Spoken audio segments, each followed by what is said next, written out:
What happens when a wealthy black man goes undercover in his own luxury store only to face racism from his staff? In Unmasking Luxury, Isaac Thompson, a successful entrepreneur, disguises himself as an ordinary customer and discovers the hidden prejudice poisoning his business. When the store manager treats him with disrespect, Isaac vows to overhaul the culture, but not without fierce resistance from those who cling to old ideals of exclusivity. Will Isaac's bold vision transform the brand and prove that true luxury welcomes everyone? Or will he lose everything trying to redefine what high-end really means? Watch as this powerful story of justice and change unfolds. Don't forget to comment with your thoughts and subscribe for more stories like this. Now let's jump into Unmasking Luxury. Isaac Thompson stood at the corner of Madison Avenue, looking up at the gleaming glass-fronted luxury store that bore his name, Thompson & Co. It had been years since he had started the company from scratch, and now his brand was recognized for luxury, elegance, and sophistication. From New York to Paris, his stores attracted the wealthiest of clients. Yet here he was, dressed in a hoodie, dark jeans, and sneakers, far removed from the affluent image usually associated with his brand. The wind carried a slight chill, rustling the leaves in Central Park across the street. Isaac felt a surge of nostalgia. This was his city. He grew up here, hustled here, and fought for every opportunity in a world that wasn't always kind to people like him. But today wasn't about the past. Today was about ensuring the future of his brand aligned with the principles he held dear. Slipping his baseball cap lower over his brow, Isaac took a deep breath and walked into the store. The soft chime of the door announced his entry, and he was instantly greeted by the familiar scent of expensive leather, perfumes, and polished wood. The store's interior was immaculate. Plush seating areas, gold accents, and glass display cases filled with designer jewelry and high-end watches. Isaac scanned the room. A few customers were milling about, all of them dressed in fine clothing. A couple in their mid-40s, dripping in designer brands, were discussing a piece of jewelry with a sales associate, while a woman in a tailored dress sat elegantly on a velvet chair, sipping champagne, as a younger assistant brought her several handbags to review. Isaac smiled inwardly. This was his creation. Yet today, dressed as he was, he felt almost like an outsider. That was precisely the point. He was here to see how his staff treated customers who didn't fit the typical mold of wealth and status. He had done this before, but now, standing in the store located in his hometown, the stakes felt higher. This was personal. Isaac moved towards the watch display, his eyes scanning the finely crafted timepieces. He appreciated their craftsmanship, knowing each piece intimately as he had personally curated the collection. As he reached for a sleek black watch with a silver bezel, he noticed a man watching him from across the store. Ethan Barnes, the store's manager, mid-50s, graying hair, and a slightly too tight suit. Isaac had met him only once during a corporate meeting years ago, but he doubted Ethan remembered him. Ethan's gaze narrowed as Isaac touched the watch. He quickly excused himself from a conversation with a wealthy customer and made his way over. Isaac could see the wheels turning in the man's head, the immediate judgment in his eyes. "May I help you with something?" Ethan's voice was polite, but there was an edge to it, a hint of something more. Isaac turned to face him, holding the watch carefully in his hand. "I'm interested in this piece. Could you tell me more about it?" Ethan's eyes flicked over Isaac's casual attire. His jeans, his hoodie. He shifted his weight slightly, his expression guarded. "That's a limited edition piece, very exclusive. It's handcrafted in Switzerland with top-tier materials, and there are only 10 of these in circulation." He paused, his eyes narrowing slightly. "It might not be what you're looking for." Isaac raised an eyebrow, his voice calm. "Why not?" Ethan hesitated, and then he spoke again, his tone cooler this time. "It's priced at $122,000. We have other options that might be more in line with your budget." The words hung in the air like a challenge. Isaac felt a familiar flicker of irritation, but kept his face neutral. "That's quite a price tag," he said, placing the watch back into the display case carefully. "But if I wanted to buy this, what would I need to do?" Ethan's eyes scanned Isaac's face as though trying to gauge how serious he was. "You'd need to show proof of payment first. We don't let just anyone handle our best pieces." Isaac held his gaze for a long moment before giving a small nod. "I see," he said quietly. Without another word, he turned and walked toward the door, feeling Ethan's eyes follow him. As he stepped outside into the cool New York air, Isaac's frustration bubbled beneath the surface. Ethan had just shown him exactly the kind of behavior he feared might be festering in his stores. Casual discrimination, disguised as customer service. He stood on the sidewalk, blending back into the stream of passers-by, and knew this visit wasn't over. Not yet. Isaac spent the evening turning over the interaction in his mind. The way Ethan had looked at him, the way he had spoken. It wasn't overtly hostile, but the message was clear. Isaac had been judged the moment he walked through those doors, not based on his character or the contents of his bank account, but on his appearance. The next morning, Isaac returned to the store, this time determined to dig deeper. Was this a pattern of behavior? Was Ethan's attitude limited to him, or did he treat other customers this way too? He needed to see more. Dressed in the same casual outfit as the day before, Isaac walked back into the store. Once again, the soft chime of the door greeted him. He headed toward the clothing section, where designer coats were displayed on sleek racks. Isaac picked up a dark wool coat, admiring the craftsmanship. As he held the coat in front of him, Ethan appeared again, his expression barely masking his annoyance. "Can I help you with something?" Ethan asked, his tone clipped. "Yes," Isaac replied, keeping his voice light. "Could you tell me about this coat?" Ethan stepped closer, his eyes flicking over the coat and then back to Isaac. "That's from our latest collection. Italian wool, handcrafted, very exclusive." "How much is it?" Isaac asked, still examining the coat. Ethan's smile was tight. "It's priced at $2,500, he said slowly, enunciating each word as if explaining to a child. "These are meant for our high-end customers. We don't usually keep this kind of merchandise out for just anyone to touch."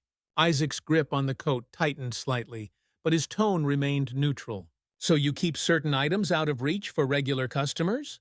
Ethan's expression hardened, and the thin layer of politeness fell away. "Our regular customers know what they can afford and what they can't. We cater to a specific clientele here, people who appreciate quality and have the means to purchase it." Isaac placed the coat back on its hanger, taking his time. "I appreciate quality," he said evenly. "And I think I might be interested in this coat." Ethan's eyes narrowed with irritation. He lowered his voice, as if to keep their conversation private. "Look, I don't mean to offend, but maybe you should take a look at some of our more affordable options. There's no point wasting time on items that are out of your range." Isaac met Ethan's gaze, his voice firm but controlled. "You don't know what my range is," he replied quietly. "Assuming you do, based on how I look, is bad business practice." Ethan crossed his arms, his posture stiffening. "We have an image to maintain," he said coldly. "We can't just have anyone walking in and handling our most valuable items. It's about preserving the brand." Isaac held his gaze for a long moment, anger simmering beneath his calm exterior. "And you think treating potential customers with disrespect is part of that experience?" he asked. Ethan shrugged, a smug look crossing his face. "I know my customers better than you do. It's my job to protect the integrity of the store." Isaac turned away, nodding slightly. "Thank you for your time," he said quietly, walking back toward the door. This time, he wasn't just leaving as Isaac Thompson, the customer. He was leaving as Isaac Thompson, the owner, and things were about to change.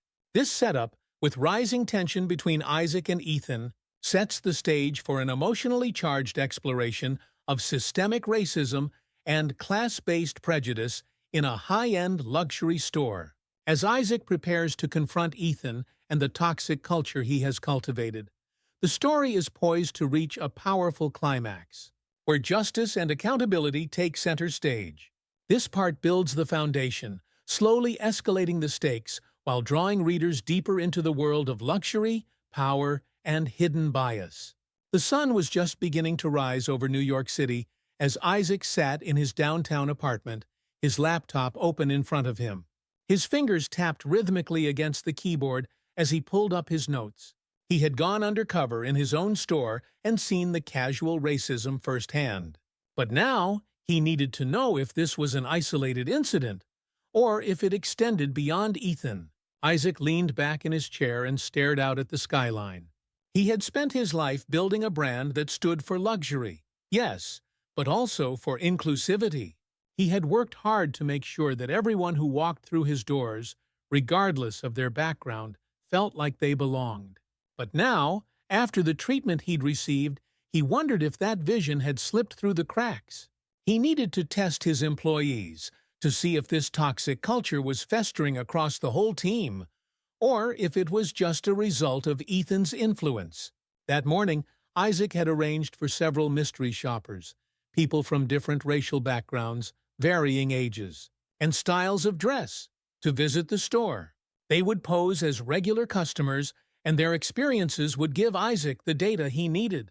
After sending a few more emails and confirming details with his assistant, Isaac stood up and stretched. He knew today would be important. The stakes were high, not just for Ethan, but for the future of his brand. At noon, the store was bustling with activity.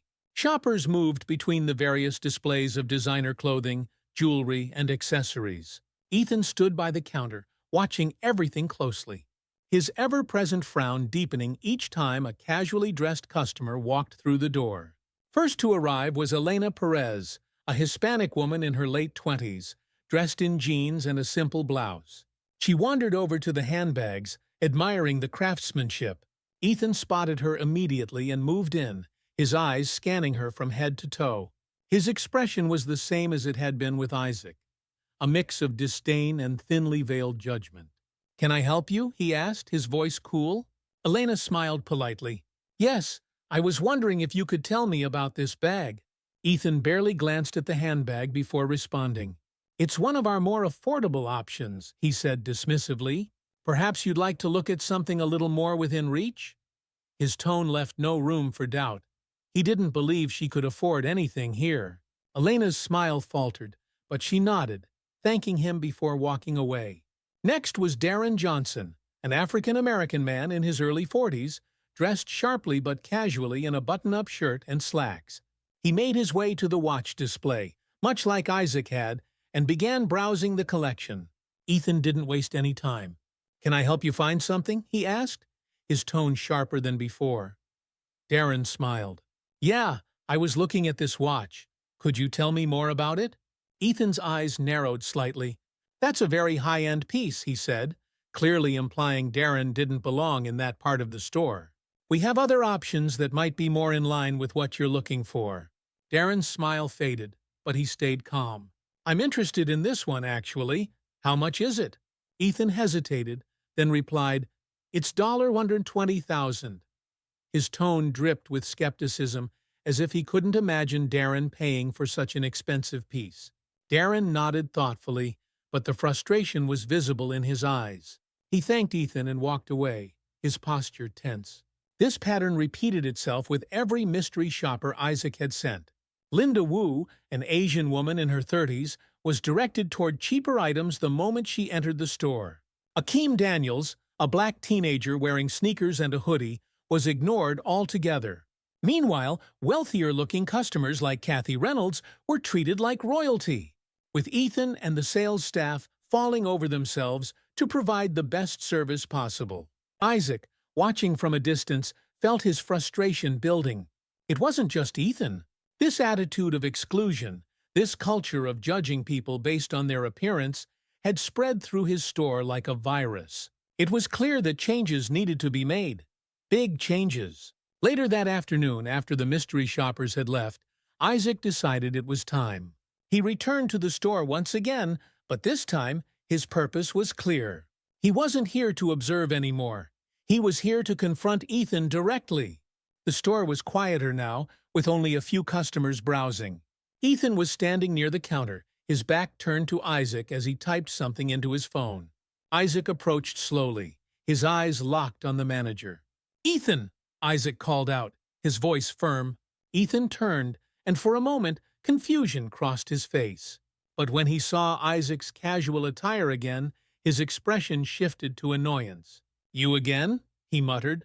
But this time, there was no veneer of politeness. "I thought we'd already discussed—" "I'm not here as a customer," Isaac interrupted, his voice steady but carrying an edge of authority. "I'm here as your employer." Ethan's face went blank for a second before realization dawned. His eyes widened, and the color drained from his face. "Mr. Thompson?" he stammered. Isaac nodded, his expression unreadable. "Yes, Ethan. I own this store, and I've been watching how you treat people." Ethan's mouth opened and closed several times as he struggled to find the right words. I didn't realize. I thought—" He trailed off, clearly flustered. Isaac took a deep breath, steadying himself. "It's clear that you've been judging customers based on their appearance, assuming they can't afford to shop here because they don't fit your idea of wow. At a wealthy customer looks like. That's not what this brand stands for." Ethan's face flushed with embarrassment, but he tried to recover. "Mr. Thompson, I was only trying to maintain the image of the store. You have to understand, we cater to a specific clientele."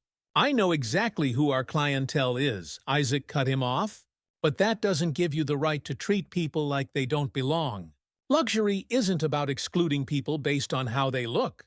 It's about providing an experience that makes everyone feel valued, no matter where they come from." Ethan's confidence was crumbling. He looked around the store as if searching for support, but found none. The few employees nearby had stopped what they were doing, clearly listening to every word. "I've given you the benefit of the doubt," Isaac continued, his voice soft but laced with disappointment. "But after today, I've seen enough. Your behavior is unacceptable, and it's damaging the reputation of this store and this brand." Ethan's mouth tightened into a thin line. "Are you firing me?" he asked, his voice barely above a whisper. Isaac didn't blink. "Yes, effective immediately." For a moment, there was silence. Ethan's face twisted with a mix of disbelief and anger. "You can't be serious," he muttered. "I've been running this store for years. I know what's best for it. You can't just walk in here and—" "I can," Isaac said, his voice cold now, "and I just did. Pack your things, Ethan. You're done here."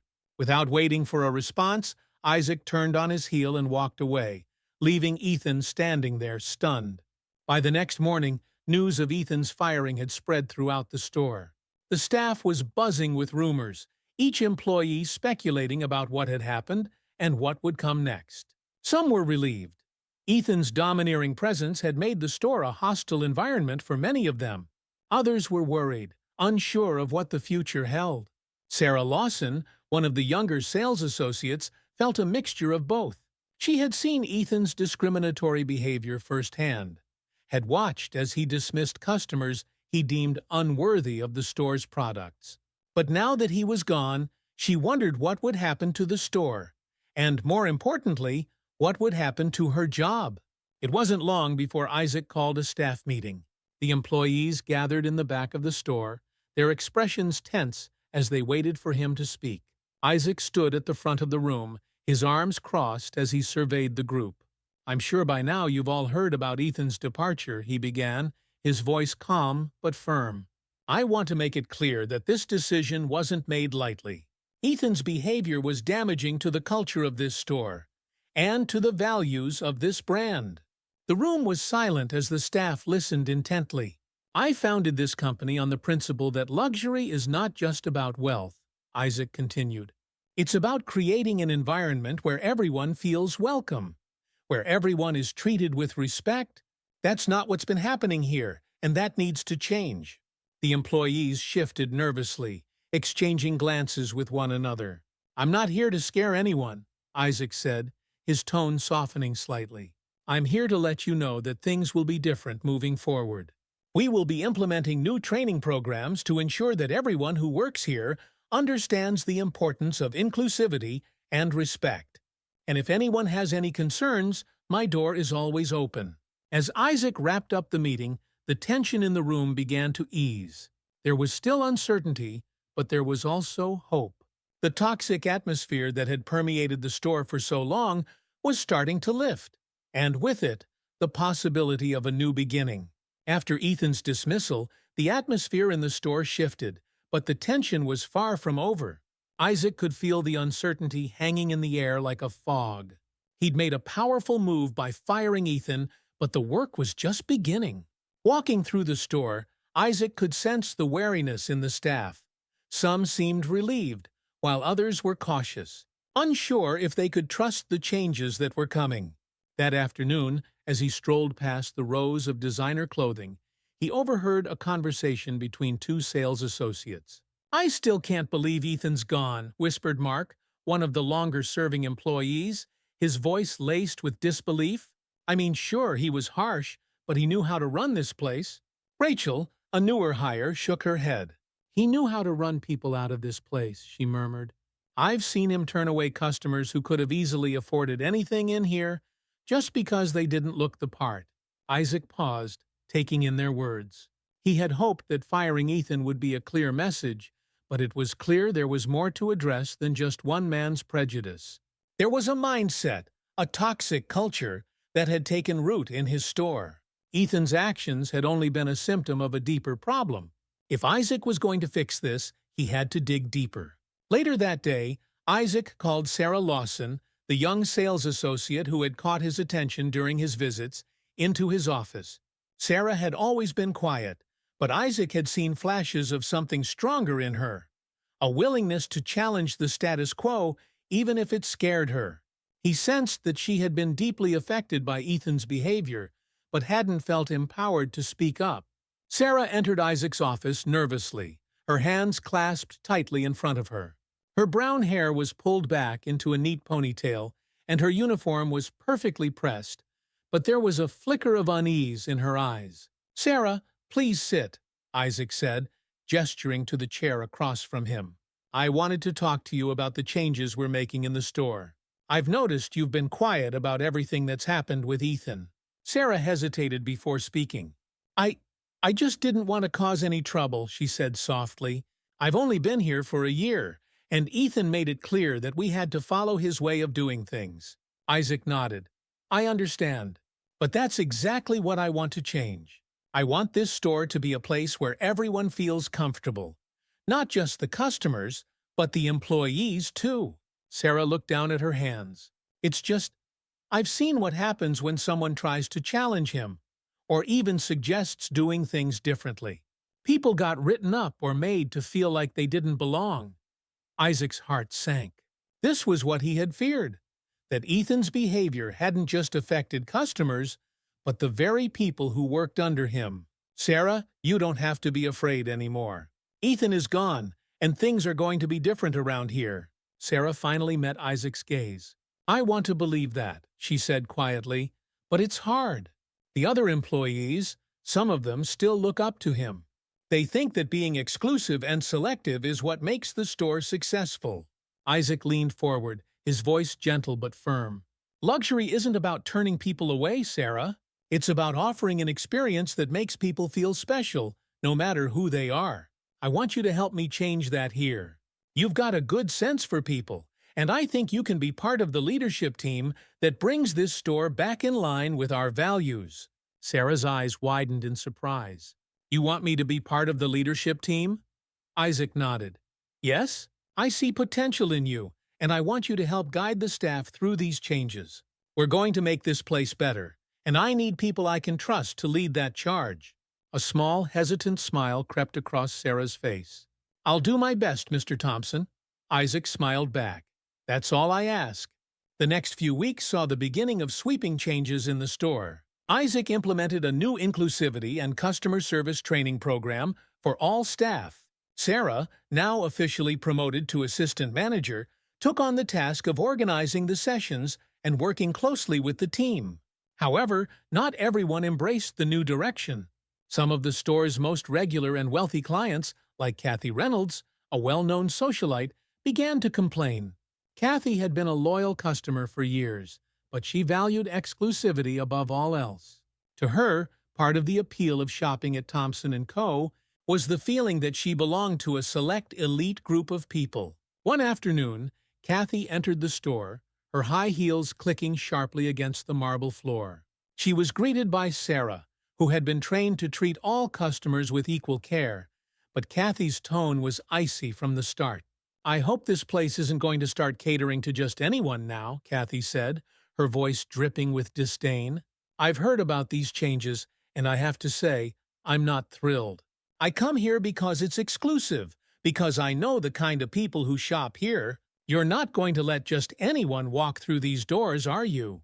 Sarah took a deep breath, her heart pounding. This was the moment Isaac had prepared her for. "Mrs. Reynolds, we welcome all customers who appreciate quality and luxury," Sarah replied, keeping her voice calm. "But we also believe in treating everyone with respect, no matter what they look like or how much money they have." Kathy's eyes narrowed. "Well, I'll be taking my business elsewhere if you start letting in people who don't belong." The words hit Sarah like a slap, but she stood her ground. "That's your choice, Mrs. Reynolds," she said, "but we believe everyone deserves to experience luxury." Kathy huffed and stormed out, her expensive handbag swinging on her arm. Sarah watched her go, a mix of pride and fear swelling inside her. She had stood up for what was right, but she knew that customers like Kathy represented a significant portion of the store's revenue. Would the store survive if they lost people like her? Isaac was well aware of the backlash. He had received calls from several high-profile clients, all voicing similar concerns. They feared the store was losing its exclusivity by focusing on inclusivity, and some threatened to stop shopping there altogether. But Isaac remained steadfast. One evening, Isaac sat in his office staring out the window as the city lights flickered to life. He knew this wasn't just about the store. It was about something bigger. It was about redefining what luxury meant, challenging the notion that only certain people were worthy of it. He picked up his phone and called Sarah. "How are things going, Sarah?" "Some pushback," Sarah admitted. "We lost Mrs. Reynolds today." Isaac sighed. He had expected that. "We might lose more like her, but we're gaining something far more important." "What if it's not enough?" Sarah asked, her voice filled with uncertainty. Isaac paused. "It will be enough because we're building a brand that stands for something. If we lose customers because they don't want to be part of a welcoming environment, then that's a price I'm willing to pay." Isaac's vision for the store started to take shape in small but significant ways. Word began to spread about the changes happening at Thompson & Co., not just among the wealthy elite, but among people who had always felt like outsiders in luxury spaces. New customers, people of different backgrounds, began to visit the store, drawn by the promise of a more inclusive experience. One day, an older African-American woman named Ms. Jenkins entered the store. She wore simple clothing but carried herself with grace and dignity. Sarah greeted her warmly, offering assistance as Mrs. Jenkins browsed the clothing racks. After a few minutes, Mrs. Jenkins turned to Sarah. "I've never felt comfortable in a place like this before," she admitted, her voice soft but steady. "But something told me to come in today, and I'm glad I did." Sarah smiled. "Everyone is welcome here, Ms. Jenkins. We're glad you came." The interaction was small, but it resonated deeply with Sarah. For the first time, she felt like the changes she and Isaac were making were really taking hold. The store was becoming a place where anyone, regardless of their background, could feel valued. But not everyone on the staff was on board. Some of the older employees, who had worked under Ethan for years, were resistant to the changes. Mark, the senior sales associate, pulled Sarah aside one day. "I don't know if this new direction is going to work," he said, his voice filled with doubt. "People come here because it's exclusive. If we start letting just anyone in, we'll lose what makes this place special." Sarah met his gaze, her expression firm. "We're not losing what makes us special, Mark. We're redefining it. And if you can't get on board with that, then maybe this isn't the place for you anymore." Mark looked taken aback by her words but didn't respond. He walked away, leaving Sarah standing there, wondering if she had been too harsh, or if it was time for the store to let go of people who clung to outdated ideas. As the weeks passed, the store began to change. Slowly but surely, the staff adapted to the new training programs. Sarah found her footing as a leader, gaining the respect of her team even from those who had initially resisted the changes. Isaac continued to visit the store regularly, offering guidance and support as the transformation unfolded. He knew that this was only the beginning. There would be more challenges ahead, more customers like Kathy Reynolds, more resistance from staff like Mark. But with each passing day, the store felt a little brighter, a little more open. One evening, as Isaac walked through the store after hours, he paused to look around. The displays were immaculate, the air filled with the soft scent of leather and perfume. It was the same store he had built all those years ago, but in many ways, it felt like a new beginning. The old way was dying, and in its place, something better was growing. Isaac leaned against his desk, staring at the emails flooding his inbox. Ever since Kathy Reynolds and other longtime customers had started pulling their business from Thompson & Co., the corporate office had been getting nervous. His phone buzzed again, another message from the board asking for a meeting. They wanted answers. Isaac knew what the meeting would be about. Profits were slipping, and some of the wealthier clients were uncomfortable with the shift toward inclusivity. While Thompson & Co. was still a successful brand, the optics of losing high-profile clients like Kathy were unsettling for his investors.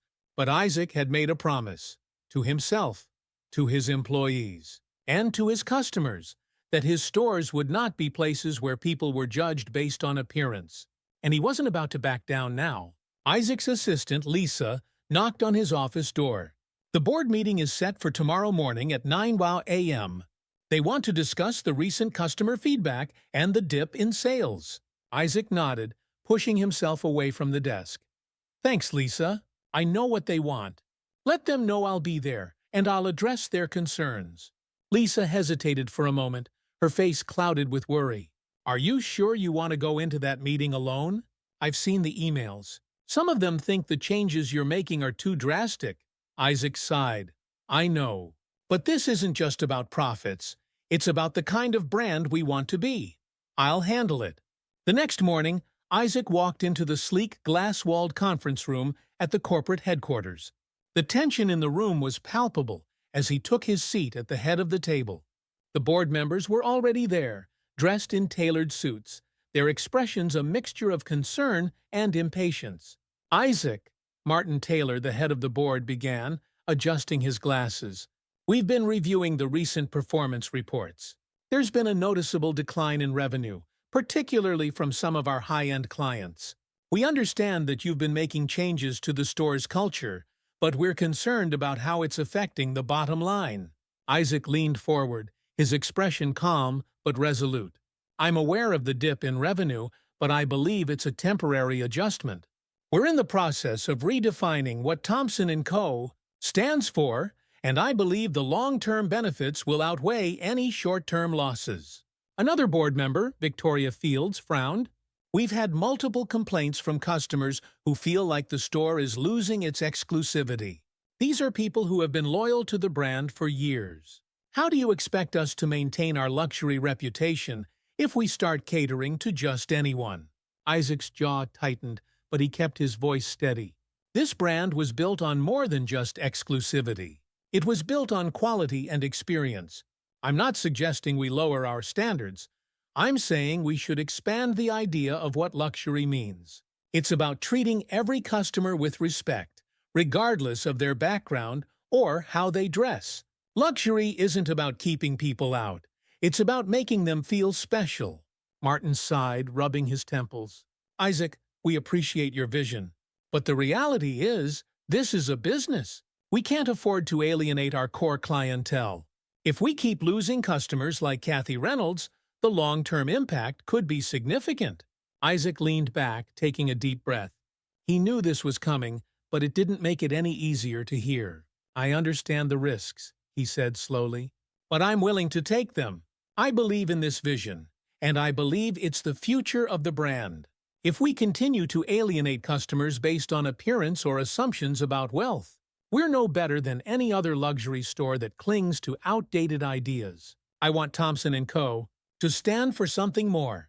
The room fell silent for a moment, the weight of Isaac's words hanging in the air. Finally, Martin spoke again, his tone softer. You've always had a strong vision, Isaac. We'll support you for now, but we expect to see results. We'll give you 6 months to show us that this new direction can work. Isaac nodded, feeling both relief and pressure settle on his shoulders. Thank you. I won't let you down. After the meeting, Isaac returned to the store to check on the progress of the new training program. He knew he had the board's reluctant support for now, but if things didn't improve soon, their patience would wear thin. He needed the staff to fully embrace the changes, but not everyone was on board. As he walked through the store, Isaac noticed Mark, the senior sales associate, speaking in hushed tones with another employee. They were both looking in the direction of a casually dressed young black woman browsing the shoe section. I don't know why we even bother with the new training, Mark muttered. Most of these people don't even belong here. They'll never buy anything. Isaac stopped in his tracks, his frustration rising. Mark had always been one of Ethan's loyalists, clinging to the old ways of doing things. But Isaac had hoped that with Ethan gone, Mark would adapt. He approached them, his voice calm but firm. Mark, can I speak with you for a moment? Mark turned, clearly caught off guard. Oh, of course, Mr. Thompson. Isaac led him to a quieter area of the store, away from customers. I overheard what you just said, and I need you to understand something. We're not in the business of judging who belongs in this store based on appearance. Our job is to provide the best service possible to every customer who walks through those doors. Mark shifted uncomfortably. I get that, Mr. Thompson, but I've been working here a long time. I know who's serious about buying and who's just wasting our time. Isaac shook his head. You don't. That's the point. We can't assume anything based on how someone looks. If you can't get on board with this, then maybe it's time for you to move on. Mark's eyes widened in surprise. Are you saying you'd fire me? I'm saying that if you can't treat every customer with the respect they deserve, you're not aligned with the values of this company. We're making changes, Mark, and I need you to decide if you're part of that change. Mark stared at Isaac for a long moment before finally nodding. I understand. I'll work on it. Isaac nodded. I hope you do. While Isaac dealt with internal resistance, Sarah Lawson had begun to thrive in her new role as assistant manager. She had taken charge of the staff training, leading by example and encouraging her colleagues to embrace the changes. Her confidence had grown, and the respect she had gained from the staff was palpable. One afternoon, a woman in her 50s named Ms. Johnson entered the store. She was dressed simply, in a floral dress and worn-out shoes. Sarah noticed her looking at a row of handbags and approached with a warm smile. Good afternoon, ma'am. Can I help you find something today? Sarah asked. Mrs. Johnson smiled nervously. Oh, I was just looking. I've never been in a place like this before. Sarah could see the hesitation in her eyes, the way she held herself as if she didn't quite belong. Well, you're very welcome here, Sarah said gently. Let me know if there's anything you'd like to see up close. Mrs. Johnson's eyes lit up, and she pointed to a beautiful leather handbag. I've always wanted a bag like that. It's probably way out of my price range, but it's nice to dream. Sarah smiled. Why don't you try it on? It's a beautiful piece, and you never know, you might fall in love with it. Mrs. Johnson hesitated for a moment before nodding. Sarah handed her the bag, and Mrs. Johnson slung it over her shoulder, her face lighting up with joy as she admired herself in the mirror. I've never felt this fancy, she laughed. That's what we're here for, Sarah said. Everyone deserves to feel special, Mrs. Johnson left the store with a smile on her face, and though she didn't make a purchase that day, Sarah knew that she would remember the experience. This was the new Thompson & Co., and it was slowly becoming the kind of place where anyone, regardless of their background, could feel welcome. While Sarah was helping to reshape the store's culture, Isaac was facing external backlash. Ethan, the former manager, had taken his dismissal personally and was now stirring up trouble. He had started spreading rumors among some of the wealthier clients, suggesting that Thompson & Co. was losing its edge and catering to lower-tier customers. Kathy Reynolds, still bitter about her last visit, had joined forces with Ethan. Together, they were sowing seeds of doubt among the high-profile clientele. suggesting that the store's reputation was in decline. One evening, Isaac received a call from a former client, James Carter, a hedge fund manager who had been a regular at the store for years. "Isaac," James said, his tone cool, "I've been hearing some unsettling things about the direction your store is taking. Ethan told me you're shifting focus to a different kind of clientele. Is that true?" Isaac closed his eyes, fighting the urge to snap back. "James, we're not changing our focus. We're expanding our definition of luxury. We still offer the same high-quality products, but we're also ensuring that every customer is treated with the respect they deserve." James paused for a moment. "I've been a loyal customer for a long time, Isaac. I like knowing that when I walk into your store, I'm surrounded by people like me. I'm not sure I'm comfortable with these new changes." Isaac's heart sank, but he knew he couldn't compromise on his values. "James, I understand if this isn't what you're looking for anymore. But we're committed to creating a welcoming environment for everyone. If that's not something you can support, then I respect your decision." There was a long silence on the other end of the line before James spoke again. "Well, I hope you know what you're doing, Isaac. Good luck." When the call ended, Isaac stared at the phone in his hand. The cost of his choices was becoming clear. He was losing old allies, but he also knew that he couldn't go back to the way things were. The road ahead was uncertain, but Isaac was determined to see it through. As the months passed, the effects of Isaac's changes began to take root. The store was attracting a more diverse group of customers, people who had never felt comfortable shopping in a luxury store before. Sales were beginning to stabilize, and while they hadn't fully recovered, the trend was upward. Isaac knew the journey wasn't over. There were still challenges ahead, and he would likely face more resistance from both within the company and from the outside. But he also knew that the changes he had made were the right ones. One evening, as Isaac walked through the store, he saw Sarah assisting a young couple with a jewelry purchase. They were laughing, relaxed, enjoying the experience. It was a far cry from the tension that had filled the store just months earlier. Isaac smiled to himself. This was the future he had envisioned, a place where everyone, no matter their background or appearance, could feel welcome. And he was just getting started.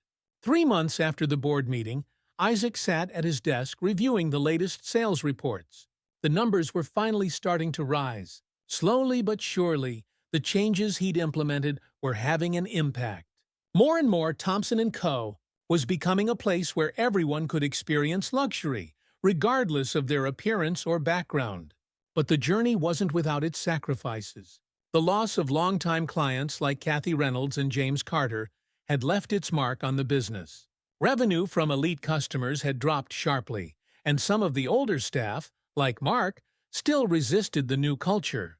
Yet despite these hurdles, Isaac felt a sense of pride. The brand was evolving into something more meaningful. That morning, Isaac met with Sarah in his office. She had fully stepped into her new role, proving herself as a capable and empathetic leader. "The numbers are looking better," Isaac said, motioning to the reports spread across his desk. "Sales are stabilizing, and we've seen a 15% increase in new customers."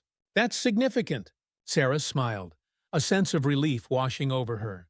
"That's great news. It feels like the store is starting to find its footing again." Isaac nodded. "We've come a long way, but I don't want us to get complacent. The hardest part is staying consistent with these values as we continue to grow." Sarah's expression shifted to one of concern. "I've noticed that some of the staff still seem resistant. Mark, especially, he's been a little passive-aggressive with some of the new hires, making comments about how things used to be better." Isaac sighed, leaning back in his chair. "I've been keeping an eye on Mark. If he can't adapt, we may need to part ways. We can't afford to have anyone undermining the progress we're making." "I'll keep monitoring the situation," Sarah replied, her voice steady. "I know change is hard for some of the team, but I truly believe we're on the right path." Isaac smiled at her, grateful for her leadership. "I do too. You've been doing a fantastic job, Sarah. I knew you were the right person for this." Her cheeks flushed slightly at the compliment. "Thank you, Mr. Thompson. That means a lot." As Isaac focused on stabilizing the business, He couldn't ignore the personal toll the past few months had taken on him. The strain of pushing back against old ways of thinking, losing long-time clients, and confronting the biases within his own company had weighed heavily on his shoulders. One evening, Isaac found himself walking the familiar streets of his old neighborhood in Harlem. It had been years since he'd come back here, but the memories flooded back as he passed the small corner store where his mother used to buy groceries. This was where it had all started. His ambition, his desire to make something of himself. Isaac paused in front of a rundown building that had once been a thriving barbershop. It was where he'd worked as a teenager, sweeping floors and earning tips. The owner, Mr. Harris, had been a mentor to him, always reminding him of the importance of dignity and respect, no matter how successful he became. Isaac's phone buzzed, snapping him out of his thoughts. It was a message from Lisa, his assistant. "Ethan's been making noise again. He's trying to rally some of the old customers, claiming you've lost touch with what the brand used to be." Isaac's lips tightened as he stared at the message. Ethan had been a problem since the day Isaac fired him, but it seemed he wasn't ready to fade into the background just yet. Isaac typed a quick reply, "I'll handle it." He slipped the phone back into his pocket, glancing once more at the barber shop. Mr. Harris's words echoed in his mind. "Success is nothing without integrity, Isaac. Never forget where you come from." Isaac smiled faintly. He hadn't forgotten. The following week, Isaac received word that Ethan had organized a meeting with several of the wealthier clients who had stopped shopping at the store. Ethan had somehow convinced them that Isaac's changes were driving the brand into the ground, and they were gathering to discuss a plan to pressure the board into reversing course. Determined to put an end to this once and for all, Isaac decided to confront Ethan directly. He arrived at the high-end restaurant where the meeting was taking place, his jaw set in determination. As Isaac entered the private dining room, he was met with a group of familiar faces, customers who had once been regulars at his store, now sitting alongside Ethan, who was clearly in his element. Ethan's eyes widened slightly when he saw Isaac, but he quickly regained his composure. "Well, well, Mr. Thompson," Ethan said with a smirk. "Didn't expect to see you here?" "I'm sure you didn't," Isaac replied, his voice cold but controlled. "But since you're discussing my store, I thought I should be part of the conversation." Ethan crossed his arms, his expression smug. "We're just trying to protect the brand, Isaac. You've alienated a lot of people with these changes, and some of us think it's time to bring things back to the way they were." Isaac's gaze swept over the room. "I'm not bringing anything back to the way it was. Thompson & Co. is evolving, and if that means losing a few customers who can't handle the idea of inclusivity, then so be it." A few murmurs of surprise rippled through the room, but Ethan wasn't backing down. "You're losing more than a few customers, Isaac. The brand is bleeding. You've lost some of the wealthiest clients, and if things keep going this way, you'll have nothing left but the scraps." Isaac took a deep breath, his voice steady. "The brand isn't bleeding, Ethan. It's growing. We've gained new customers. Customers who have never felt welcome in a place like this before. That's what real luxury is about. It's not just about wealth. It's about making people feel like they belong."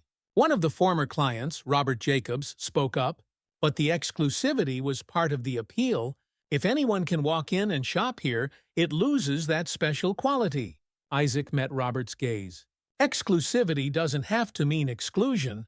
We still offer the finest products, the best service, but we're not going to judge people based on how they look or how much money they have on display. That's not the kind of brand I want to run." Ethan scoffed. "You're idealistic, Isaac. That's going to cost you everything." Isaac stared him down, unflinching. "Maybe, but I'd rather lose everything than run a company that's built on prejudice." The room fell silent, the weight of Isaac's words settling over the group. Ethan looked around, realizing that his once loyal allies were no longer as certain as they had been. "I think this meeting is over," Isaac said quietly, turning to leave. As he walked out of the room, he felt a sense of closure. Ethan's reign of exclusivity was truly behind him. Back at the store, Sarah had been holding down the fort while Isaac dealt with the latest drama. The staff had noticed the shift in customer demographics. More middle-class families, more people of color, and even a few younger customers who had never considered shopping at Thompson & Co. before. "I think we're seeing the beginning of something great," Sarah said one afternoon as she and Isaac walked through the store. "People are starting to see this place as somewhere they can belong, not just a store for the wealthy." Isaac nodded, but his expression remained thoughtful. "We've made progress, but we're still facing resistance. People like Ethan are always going to push back, and there are still some clients who want the old ways." Sarah glanced at him. "Do you ever regret it? Making all these changes?" Isaac shook his head slowly. "No. It's been difficult, but I don't regret it. This brand stands for something now, something bigger than just making money." As they passed a display of luxury handbags, Isaac noticed a familiar face. Mrs. Johnson, the older woman who had been hesitant to enter the store months ago. This time, she was holding a bag she had picked out herself, smiling warmly at one of the newer employees as they discussed her purchase. Isaac felt a sense of satisfaction wash over him. This was what he had been fighting for. A place where everyone, regardless of who they were or how they dressed, could feel welcome. It wasn't about abandoning luxury, it was about redefining it. 6 months after the board meeting, Isaac stood in the corporate office once again, this time with a renewed sense of purpose. The latest sales reports showed a steady recovery, and the brand had even garnered positive media attention for its progressive approach to luxury. New clients were walking through the doors every day, drawn to the store's reputation for inclusivity and quality. As Isaac presented the results to the board, there was a palpable shift in the room. The skepticism that had filled their earlier meetings had begun to fade, replaced by cautious optimism. "Isaac," Martin Taylor said, leaning back in his chair, "it looks like your gamble is paying off." Isaac smiled. "It wasn't a gamble. It was a necessary change. And it's only the beginning." The board members nodded, clearly impressed with the progress. As the meeting wrapped up, Isaac left the room feeling a weight lift from his shoulders. He had taken a stand, and it was finally paying off. Later that evening, Isaac walked through the store one last time, taking in the changes that had taken root. The elegant displays were still there, the luxury products just as fine as ever. But there was a new energy in the air, a sense of openness and belonging that hadn't been there before. As Isaac watched a young couple browsing the jewelry section, he knew that this was the future of Thompson & Co. A brand that valued people as much as it valued profits, where luxury wasn't about exclusion, but about creating an experience that everyone could enjoy. And that was a legacy he could be proud of. Even after Isaac's powerful confrontation with Ethan, the former manager's influence continued to loom over Thompson & Co. Ethan had cultivated strong relationships with some of the wealthiest clients, and his smear campaign against Isaac's changes wasn't over. Whispers of discontent began to circulate through elite social circles, casting doubt on the store's new direction. One evening, Isaac received an email from Sophia Crane, a journalist from a major fashion and luxury publication, requesting an interview. The subject line read, "Controversy at Thompson & Co. Has the brand lost its identity?" Isaac sat at his desk, reading the email again. He had known this moment would come. Someone was bound to pick up on the rumors and publicize them. Now, the question wasn't whether he could avoid the scrutiny, but how he would respond to it. He took a deep breath and responded, "I'd be happy to sit down for an interview. Let's schedule something for next week." The days leading up to the interview were filled with tension. Isaac knew that this would be a pivotal moment for the brand's public perception. If the interview went well, it could solidify Thompson & Co.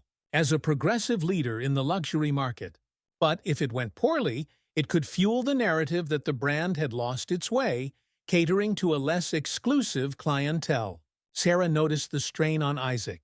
She had been working closely with him, helping to manage the store's day-to-day operations while he handled the external pressures. One afternoon, as they were reviewing inventory, Sarah spoke up. "You seem tense about this interview," she said, her voice laced with concern. Isaac sighed, leaning back in his chair. "I am. Ethan's campaign has done some damage, and this interview could either help or hurt us even more. I need to make sure I say the right things." Sarah thought for a moment before replying. You've built this brand on values that matter. You've always been clear about your vision. Just be honest about why you made these changes, and people will see that you're doing the right thing. Isaac smiled, grateful for her support. Thanks, Sarah. That means a lot. The day of the interview arrived, and Isaac met Sophia Crane at a high-end cafe just a few blocks from the store. Sophia was polished and professional, her notebook ready as she sat across from Isaac. Thank you for meeting with me, Mr. Thompson, she began, offering a friendly smile. I've heard a lot of different perspectives about the recent changes at Thompson & Co. Some say you're revolutionizing the luxury market, while others believe the brand is losing its exclusivity. I'd love to hear your thoughts. Isaac took a deep breath, collecting his thoughts before speaking. Luxury has always been about more than just wealth, he began. It's about creating an experience that makes people feel special.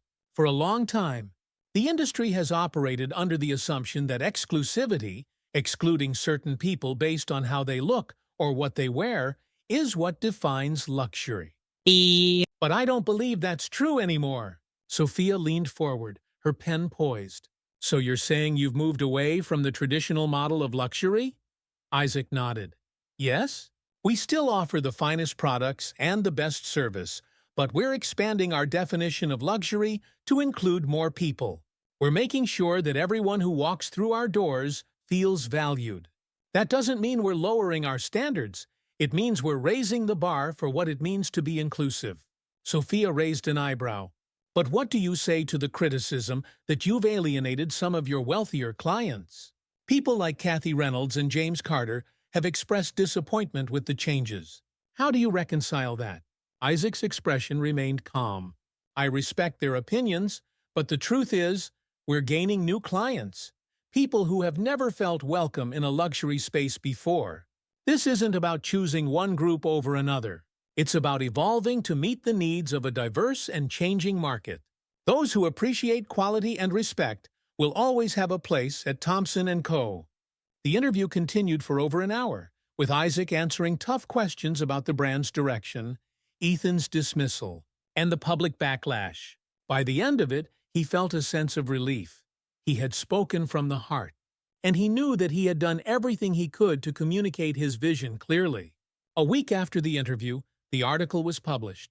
Titled Thompson & Co. Redefining Luxury for the Modern World, it painted a balanced picture of Isaac's journey. The piece highlighted both the challenges and successes of his leadership, showcasing the tension between old and new customers, and the brand's efforts to evolve without losing its core identity. The public response was mixed at first. Some readers appreciated Isaac's commitment to inclusivity, while others questioned whether the luxury brand had lost its exclusivity. But as more people shared the article, a wave of support began to build. Social media buzzed with conversations about the future of luxury. Younger, more progressive customers praised Isaac for taking a stand, and the store began to see an influx of new clients, people who were drawn to the idea of a luxury brand that valued both quality and inclusivity. Isaac's decision to redefine luxury was paying off. Despite the positive reception to the article, Ethan wasn't finished yet. He had continued to reach out to former clients, trying to rally them against Isaac. But with the public now embracing Isaac's vision, Ethan's efforts began to falter. One evening, Isaac received a phone call from Lisa, his assistant. "You won't believe this," she said, her voice barely containing her excitement. "I just heard from one of our former clients, Robert Jacobs. He was part of Ethan's group, but he's decided to come back to the store.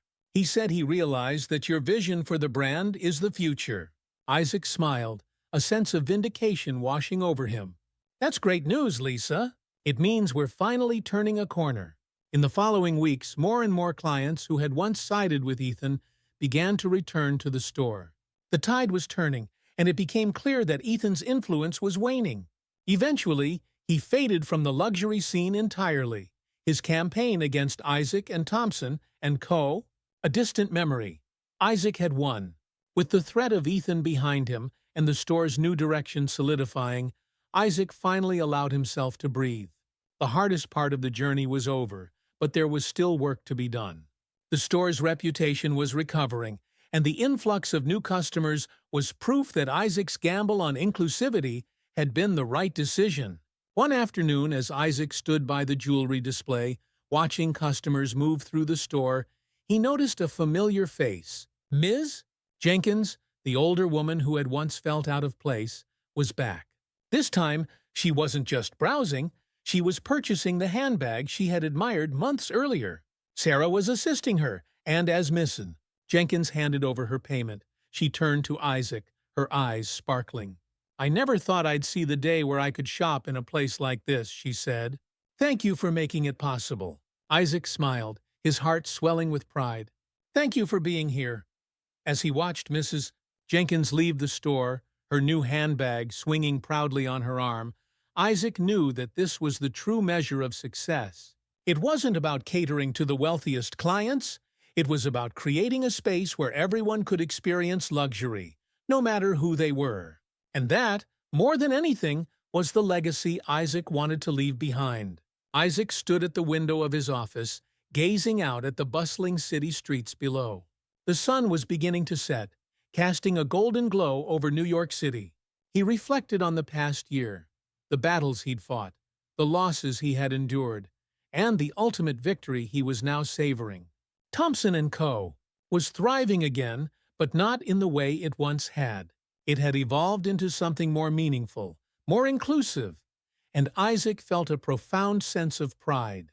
The interview had cemented his vision in the public's eye, and the steady stream of new customers walking through the store's doors was proof that the brand had a future. The backlash from Ethan and some of the wealthier clients was fading, and Isaac had weathered the storm with his integrity intact. But just as he was starting to feel a sense of relief, Lisa knocked on the door, her expression tense. "Isaac, I just got word that Ethan has scheduled a public press conference. He's claiming that he was wrongfully terminated and that the changes you've made have damaged the brand. It's going to be streamed live in an hour." Isaac's stomach tightened. Ethan's smear campaign wasn't over. "What's his angle?" Isaac asked, trying to keep his voice calm. Lisa shrugged, her concern evident. "I think he's trying to paint himself as a victim and stir up more trouble. He's already convinced a few former clients to attend the conference." Isaac took a deep breath, feeling the familiar tension in his chest. Ethan was desperate, but desperate people could still cause damage. "All right," Isaac said. "I won't let him undo everything we've built." Isaac watched from his office as the live stream of Ethan's press conference began. Ethan stood at a podium, flanked by a few former Thompson & Co. clients who still believed in his version of events. His expression was somber, but Isaac knew better than to be fooled by the act.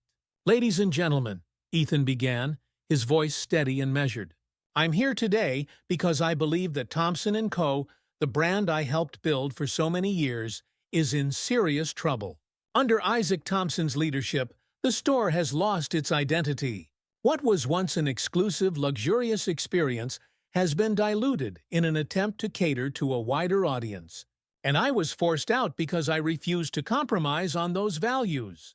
Isaac clenched his jaw as Ethan continued, spreading lies about the company's current state. He claimed that customer service had declined, that high-end clients had been driven away, and that the changes Isaac had implemented were tarnishing the brand's legacy. "I fought to keep Thompson & Co. the luxury destination it was always meant to be," Ethan said, his voice rising. "But now, under Isaac's leadership, it's become something else, something less, and I refuse to stand by and watch it happen." The small crowd of former clients murmured in agreement, nodding as Ethan finished his speech. Isaac knew he couldn't let this go unanswered. He turned to Lisa. "I'm going down to the store. We need to respond, now." An hour later, Isaac stood in the middle of Thompson & Co., surrounded by his staff. The press conference had drawn attention, and reporters were already starting to gather outside the store, eager to get Isaac's response. Sarah stood by his side, her expression a mixture of determination and anxiety. "Are you sure you want to do this?" she asked quietly. Ethan's accusations could stir up a lot of negative attention. Isaac nodded, his resolve firm. "I have to. He's trying to undermine everything we've worked for. This is our moment to set the record straight." As Isaac stepped outside, he was immediately met by a flurry of camera flashes and reporters shouting questions. He held up his hand, signaling for quiet, and waited for the crowd to settle. I know many of you have just heard Ethan Barnes speak about his version of what's been happening at Thompson & Co., Isaac began, his voice calm but authoritative. I want to take a moment to address those claims directly. The reporters fell silent, their microphones poised to capture his every word. Ethan has claimed that we've lost our identity, that we've sacrificed the exclusivity that once defined us. But what Ethan fails to understand is that luxury is not about exclusion. It's not about turning people away based on their appearance or their background. Luxury is about offering an experience that makes people feel special, no matter who they are. Isaac paused, scanning the crowd. He could see some of the reporters nodding, their interest piqued. Under my leadership, Thompson & Co. has redefined what it means to be a luxury brand. Yes, we've made changes, and yes, we've lost a few customers along the way. But what we've gained is far more important: a diverse, loyal clientele that values quality, inclusivity, and respect. That's the future of this brand. One of the reporters raised her hand. Mr. Thompson, Ethan Barnes claims that your changes have driven away wealthy clients and hurt the brand's reputation. How do you respond to that? Isaac smiled, prepared for the question. We haven't driven anyone away. Those who left made a choice not to embrace the values we stand for. And as for the brand's reputation, it's stronger than ever. We've gained new clients, new partnerships, and we're seeing a resurgence of interest in what we offer. The numbers speak for themselves. He could feel the momentum shifting. The reporters were listening. The crowd was with him. Isaac knew that this moment was crucial, not just for his brand, but for the message he wanted to send. Ethan's vision for Thompson & Co. was rooted in the past, Isaac said, his voice steady and clear. My vision is about the future. It's about creating a brand that reflects the world we live in today. A world where everyone deserves to feel valued. That's what we stand for, and that's what we'll continue to build. The crowd erupted into applause, and Isaac could feel the weight lifting off his shoulders. This was the moment of redemption he had been waiting for. Back inside the store, Isaac gathered the staff for an impromptu meeting. He knew that the press conference had been a turning point, but there was still work to be done to ensure that Thompson & Co. continued on its new path. I know the past year has been challenging, Isaac began, addressing the group. But I want to thank each and every one of you for standing by the changes we've made. It hasn't been easy, but we're creating something better, something that will last. The staff nodded in agreement. The tension that had once filled the room now replaced by a sense of unity. Isaac turned to Sarah. You've been instrumental in helping us get to this point, Sarah. I've watched you grow into a leader, and I think it's time for you to take on even more responsibility. Sarah's eyes widened in surprise. What do you mean? Isaac smiled. I want you to take over as store manager. You've proven that you understand the values we're building this brand on, and I trust you to carry them forward. The room erupted in applause as Sarah stood there, stunned. I don't know what to say. Thank you, Isaac. I'll do my best. I know you will, Isaac said, clapping her on the shoulder. This store is in good hands. As the days passed, the press surrounding Ethan's accusations died down. His press conference had failed to gain the traction he had hoped for, and the public's response to Isaac's speech had been overwhelmingly positive. Ethan's allies began to distance themselves, realizing that his attempt to undermine Isaac had backfired. One afternoon, Isaac received an email from Ethan. It was brief and to the point. I underestimated you. Good luck with the store. Isaac read the message twice, then closed his laptop. He wasn't sure if it was an apology or just Ethan's way of conceding defeat, but either way, it didn't matter anymore. Ethan was no longer a threat. Isaac had won, not just the battle for his brand, but the battle for its soul. Months later, the transformation of Thompson & Co. was complete. The store had become a beacon of progressive luxury, attracting a diverse clientele who valued both the quality of the products and the experience of shopping there. The changes Isaac had fought for had taken root, and the brand was stronger than ever. One evening, as Isaac was preparing to leave the store, Sarah approached him. Her face lit up with excitement. "You won't believe this," she said, holding up her phone. "We've just been named one of the top luxury brands in Fashion and Business Magazine's annual report. They're calling us the future of luxury." Isaac smiled, feeling a sense of pride and relief wash over him. "That's incredible, Sarah. We've come a long way." Sarah nodded. "And it's just the beginning." As Isaac locked the doors to the store and stepped out into the cool evening air, he knew that she was right. This was just the beginning. Thompson & Co. had found its footing in a rapidly changing world, and Isaac had proven that luxury and inclusivity could go hand in hand. For the first time in a long time, Isaac felt at peace. The battles he had fought, the sacrifices he had made, had all been worth it. He had built something lasting, something that would continue to thrive long after he was gone. As he walked down the street, the lights of the city glowing around him, Isaac couldn't help but smile. The future of Thompson & Co. was bright, and he was ready for whatever came next. It had been nearly a year since the changes at Thompson & Co. had taken full effect. Isaac stood in front of a large mirror in his office, adjusting the cufflinks on his tailored suit. Today was special. It was the day of the annual Thompson & Co. leadership meeting, where all store managers and key employees from across the country would gather to discuss the future of the brand. It was an event Isaac had held every year, but this time it felt different.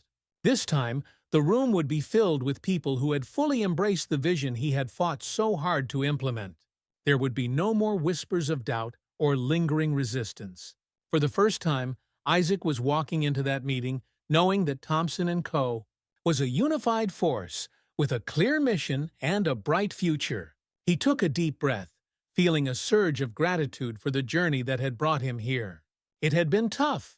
There were moments when he had questioned whether he could keep going, when the weight of resistance had felt too heavy. But now, standing in front of that mirror, Isaac knew it had all been worth it. As Isaac entered the conference room, he was greeted with smiles and handshakes from managers across the company. Sarah, now in her role as store manager, sat at the front of the room, her notebook open, ready to take notes. "Good morning, everyone," Isaac said, his voice filled with warmth as he took his place at the head of the table. "I'm so glad to see all of you here today. This past year has been one of transformation for Thompson & Co., and I couldn't be more proud of the progress we've made together." He paused for a moment, looking around the room. "We've faced challenges, some of the hardest in this brand's history. But through it all, we've stayed true to our values. And because of that, we're seeing the rewards." The room was silent, filled with anticipation. Isaac continued, "As many of you know, our inclusion in Fashion and Business Magazine as one of the top luxury brands of the year is just the beginning. We've not only gained new customers, but we've also changed the way people think about luxury.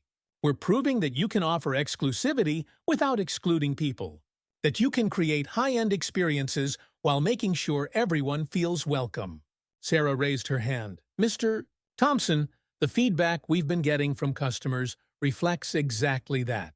I've seen so many new faces, people who had never set foot in a luxury store before, and they've told us that the experience here is unlike anything they've ever had." Isaac smiled, nodding. "That's what this is all about. We're creating a brand that stands for more than just profit. We're creating a community." As the meeting progressed, Isaac listened to the reports from each store, hearing stories of growth, improvement, and customer loyalty. The numbers were rising steadily, but more importantly, the brand was becoming known for its unique blend of quality and inclusivity. When the meeting concluded, Isaac felt a deep sense of satisfaction. He had turned Thompson & Co. into something that would last, something that had real meaning in the world of luxury retail. That evening, Isaac walked through the store, watching as customers browsed the elegant displays. He noticed a young woman in her early 20s admiring a piece of jewelry, clearly unsure if she could afford it. Sarah, ever observant, approached her with a welcoming smile. "Would you like to try it on?" Sarah asked, gently guiding her toward the mirror. The young woman hesitated, but eventually nodded. As she slipped the necklace around her neck and saw her reflection, A wide smile spread across her face. "It's beautiful," she whispered. Sarah smiled warmly. "It looks perfect on you."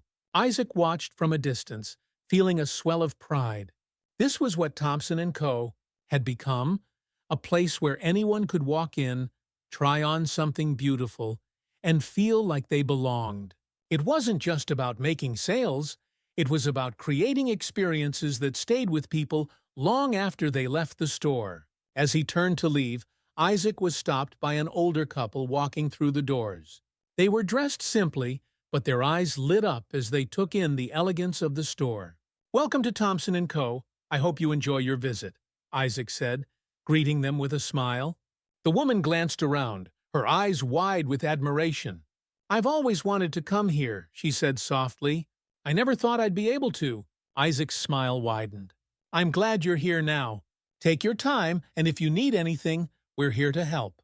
As the couple moved deeper into the store, Isaac felt a sense of fulfillment that no amount of wealth or fame could provide.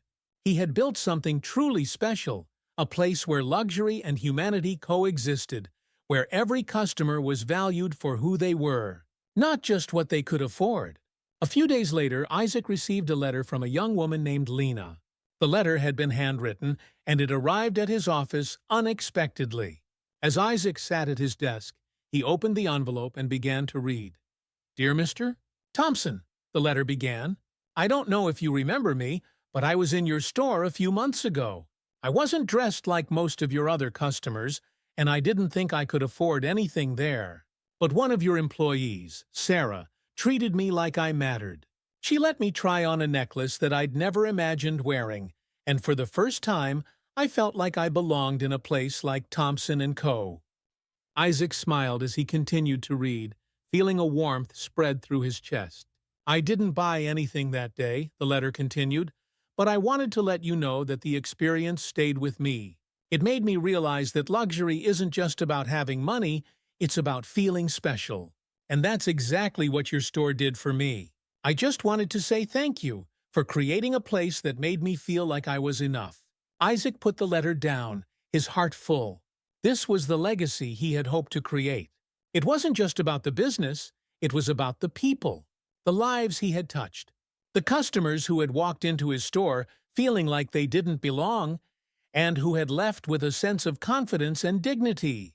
As he looked out the window at the city skyline, Isaac knew that the future of Thompson & Co. was bright. The brand would continue to grow, but it would always stay true to the values that had brought it to this point. And he would always be proud of the journey that had gotten them here. Years later, long after Isaac had passed the torch to a new generation of leaders, Thompson & Co. remained a symbol of progress and change in the luxury world. The store continued to thrive, not just as a place to buy high-end goods, but as a place where people from all walks of life felt welcome. Isaac's name became synonymous with integrity and vision, and his story was often told in business schools as an example of how standing by your values could lead to long-term success. For Isaac, the journey had been about more than just creating a business. It had been about redefining what success looked like, not just in the world of luxury, but in life. And in that, he had succeeded beyond measure. As he reflected on everything he had accomplished, Isaac felt a deep sense of peace. His brand, his vision, and his values would live on, shaping the future of luxury for generations to come. And that was the greatest legacy of all.